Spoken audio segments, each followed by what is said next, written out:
The 1950s saw a large expansion of the middle class. Unfortunately, at least 1 in 5 Americans lived below the poverty line. The government then created urban renewal programs which tried to eliminate poverty by tearing down slums and building new high-rises for poor residents. However, this only made things worse. These crowded areas ended up making people violent. Unfortunately, there was still a lot of discrimination towards minorities.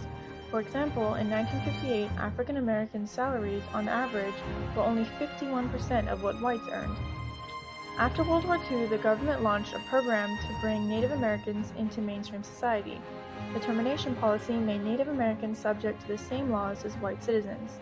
Another program encouraged Native Americans to relocate from their reservations to cities. This, however, turned out to be disastrous because of poor living conditions. During the 1950s, juvenile delinquency had a 45% rise in juvenile crime between 1948 and 1953. People blamed poverty, divorce rates, and movies for this rebelliousness in teens. On a more positive note, enrollment in schools increased by a whopping 13 million. However, school districts struggled to pay for new buildings and hire more teachers.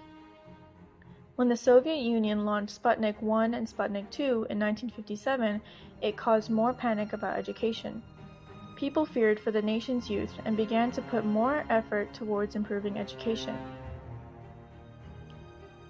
Now that you've learned all about the 1950s, I sure hope you were listening, because here's a quick pop quiz for you. Created using Powtoon.